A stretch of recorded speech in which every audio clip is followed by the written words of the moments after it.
Today we're diving into the highly anticipated Path of Exile 2 Early Access, set to launch on December 6th. We've got a ton of new info to break down, and we go through everything from the gameplay to the new features and the mechanics that will make this game a true evolution of the PoE universe. Let's dive into everything you need to know about Path of Exile 2. Those who obsess with death, let them soon be acquainted with it.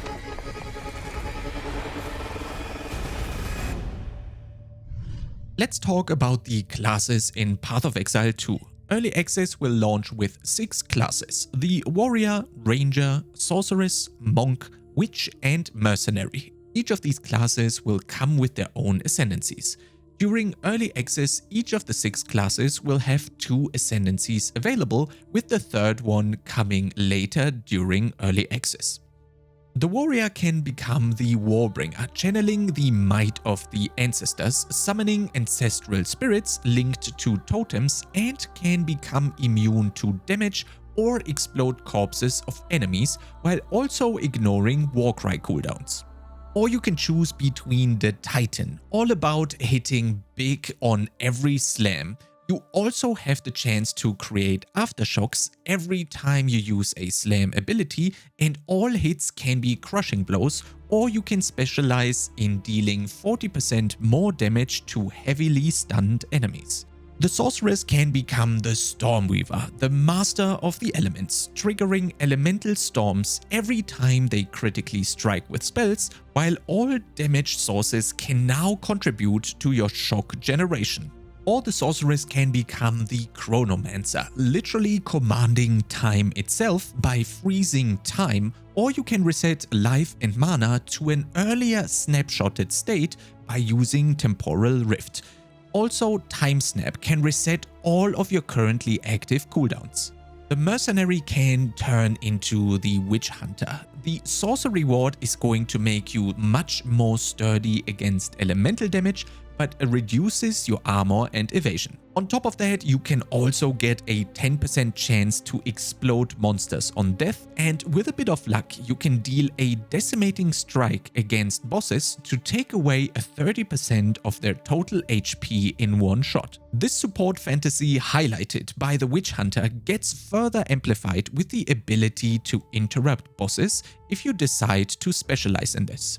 Or you go the complete different direction with the Gemling Legionnaire. You can embed gems in your flesh, receiving 3 more skill slots, and you can actually get more extra max resistances per 3 socketed support gems: blue for cold, red for fire, and green for lightning resistance. As a Gemling Legionnaire, you also satisfy attribute requirements of gems through your highest attribute, and can even grant plus 12% quality to all skill gems. When a monk decides to master the elements, you can turn into an Invoker. This will produce waves of elemental power every time you crit, and you can also meditate to double your energy shield. You can also choose between specializing into cold or lightning damage, while the Invoker can even unleash an Unbound Avatar for even more damage and more ailments. With the Acolyte of Chayula, the monk can give into the chaos, exchanging spirit for darkness, a resource that absorbs and deals damage. You will reserve darkness every time you take damage, but gain extra chaos damage for unreserved darkness. You also gain double chaos resistance from gear, while also increasing your maximum chaos resistance. Mana Leech is now also applied instantly and applies to Energy Shield as well, but you cannot recharge Energy Shield anymore. In addition to that, you can specialize into Seeing into the Breach, where you can see Flames of Chayula to gain life, mana and damage. The Tried and True Ranger can turn into the Deadeye, gaining an extra projectile on every attack, while also gaining Tailwind every time you use a skill. In addition to that, you will not have any accuracy penalty at distance if you decide to specialize that way. Or you go the completely different route with the Pathfinder, focusing on flasks and poison. Here you can spend flask charges for additional damage or spread poison through various means or even double your poison stacks, all of that while moving more quickly while firing. When the witch ascends to the Infernalist, you can summon an Infernal Hound which burns enemies and redirects 20% of the damage taken to the Hound. You now also turn mana into Infernal Flame, gaining Infernal Flame instead of spending mana. As you cast more spells, the Infernal Flame builds up, but when it overflows, you start taking damage. And if you always wanted to shapeshift in Path of Exile, then the demon form is for you. During your transformation, you are taking more damage, but your cast speed and damage is increased drastically. Or you become the master of life and energy shield with your witch when turning into the Blood Mage. Spells now additionally cost life equal to base mana cost on top, but you can find life remnants when killing monsters that, when picked up, give you back that life, and additionally your spell damage now leeches life, refueling your Blood Mage powers. The Ascendancy system has been revamped and there is a lot of room for customization. Each Ascendancy will come with its own set of powerful abilities that will drastically change how you build and play your character. The Ascendancy system has been revamped and there is a lot of room for customization. Each Ascendancy will come with its own set of powerful abilities that will drastically change how you build and play your character. There are two main Ascendancy methods available in Path of Exile 2's early access, the Trial of Sekema and the Trial of Chaos. This means you can take one trial multiple times when ascending or experiment with different ones. But keep in mind, there are only 2 Ascendancy trials available at early access launch, with a third coming soon TM. If you manage to complete 4 layers of the trial, you will ascend. If you want, you can keep pushing further for some endgame loot and rewards. Both of these are evolved versions of content we've seen in Path of Exile 1, but with some exciting new twists.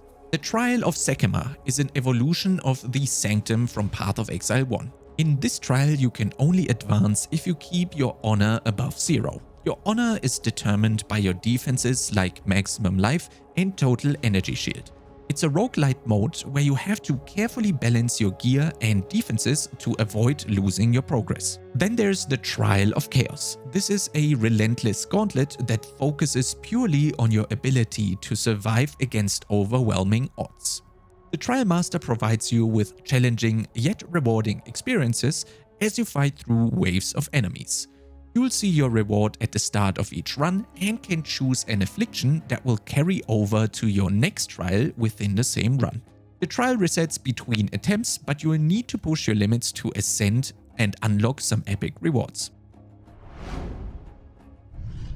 Let's get into the gameplay and exploration aspects. Path of Exile 2 is built to keep you engaged for hours on end. The first 3 acts of the game are available during early access, along with the cruel difficulty, in which you replay acts 1 to 3 on a higher level. You will spend a lot of time exploring these new areas, which are much more expansive and detailed than what we've seen in Path of Exile 1. Maps are now an actual real-world map corrupted by the beast. You'll be able to find a lot of randomization as you explore different areas with high-level map modding and loot opportunities. This requires waystones, which you will need to collect and insert to open portals to other locations. The monster levels in these portals will depend on the tier of the waystone, and the rewards are modified by the applied prefixes and suffixes. Maps are now part of an endlessly scrolling world map. On here you can find specific biomes with randomized mobs and events. By applying different mods on these biomes, you can force a specific endgame mechanic like Breach to appear on the map, further increasing density, mob variety, and rewards. Crafting has always been a core element of Path of Exile, and that's not changing in Path of Exile 2. In fact, crafting is getting even better with new systems, while also making it more sustainable and approachable, even as early as Act 1. There are new ways to craft and modify your gear, and these can be used to boost things like rarity, damage, or defenses. The economy has seen some interesting changes as well. Gold has been introduced as a currency, but it cannot be traded. However, you can sell items to vendors for gold and use it to buy other items from vendors. While gold isn't tradable, the rest of the economy feels very similar to what we know from Path of Exile 1. There will be plenty of opportunities to grind for loot and currency, with more focus on crafting and finding the right mods for your gear. Path of Exile 2 doesn't hold back when it comes to endgame content. We've already talked about maps and the new Atlas world map, but with early access you'll be able to dive into a variety of other endgame systems. During boss hunting, you'll hunt down some of the toughest bosses in the game, each providing Atlas passive points to separate Atlas trees, which will have their own set of modifiers that affect everything from monster rarity to loot drops. There is also a strong emphasis on juiceable content, where you can increase the difficulty of your maps for better rewards and cater the difficulty and rewards to your character's needs. But what about the bosses themselves? Well, get ready, because every of the 7 endgame mechanics has a boss tied to it. Each boss has its own unique loot pool, and defeating them will give you access to some of the most powerful items in the game. For example, defeating Xesht will give you passive points and increase the power of your breach passives. This opens up a whole new level of customization, variety and difficulty for endgame players, while simultaneously getting rid of having to swap your Atlas to try out new farming strategies. During the grand reveal, GGG answered a lot of questions about Path of Exile 2. They confirmed that early access will focus on making sure the game is fun and engaging, while they continue to build out the full content. Although the game won't be fully done at launch, players will have plenty to explore and experience in the first 3 acts, along with the cruel difficulty and tons of endgame systems. GGG also mentioned that they are working hard to make sure players can dive deep into the game during early access while listening to player feedback and keeping the content pipeline dynamic to adjust to player requests and problems on the fly as agile as possible. So there you have it, everything you need to know about Path of Exile 2's early access launching on December 6th. There is a ton of content to dive into and plenty more on the horizon as the game continues to evolve. Maxroll's YouTube channel has tons more content planned. We have podcasts with your favorite creators coming up, deep dives into all the systems highlighted during this video and much more. Stay tuned and see you in the next video.